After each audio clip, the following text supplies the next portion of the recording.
Question number 8 में हमें F x equal to और ज़्यादा सिंप्लीफाई करके लिखते हैं तो हमें मिलता है x not equal to zero. इसका मतलब यहाँ पे दो केसेस होगा, either x greater than zero और either x less than zero. तो केस नंबर 1 को हम यहाँ पर x greater than equal to zero consider करेंगे, x not equal to x greater than zero consider करेंगे।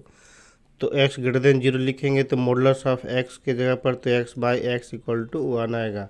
फिर x less than zero put करेंगे तो मॉडुलस ऑफ एक्स के जगह पर minus x by x equal to -1 आएगा। और एक्स इक्वल टू जीरो के लिए फंक्शन जीरो आ जा रहा है।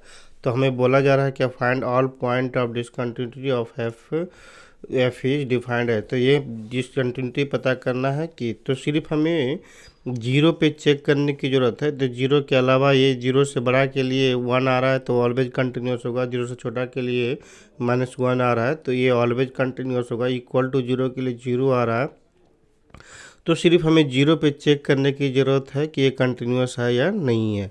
तो पहले हम लोग लिमिट एल एच लिमिट निकालते हैं। एल एच लिमिट लिखेंगे check at x equal to zero. तो L H limit x tends to zero minus zero से जस्ट लेस के लिए एफ एक्स की वैल्यू जो होगा वहाँ पर पुट कर देंगे। Limit x tends to zero minus zero से छोटा के लिए एफ एक्स की वैल्यू -1 गिवन है तो इक्वल टू -1। अब आर एच लिमिट चेक करेंगे तो limit x tends to zero plus f x. तो जीरो प्लस एफ एक्स के लिए limit x tends to zero plus zero से जस्ट ग्रेटर के लिए एफ एक्स की जो वैल्यू हो रहा है 1 आ रहा है, यहाँ पर पुट कर देते हैं। तो L H limit equal to सिंसियर और इक्वल टू जीरो के लिए हमारे पास जीरो आ रहा है। तो सिंसियर एल एच लिमिट यहाँ पर लिखेंगे L H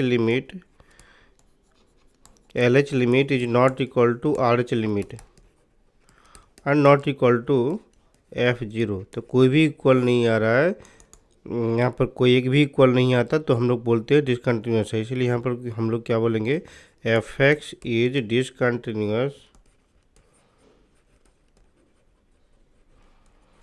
eight x equal to zero. Zero पे डिसकंटिन्यूस के अलावा सभी जगह पे कंटिन्यूस होगा ये।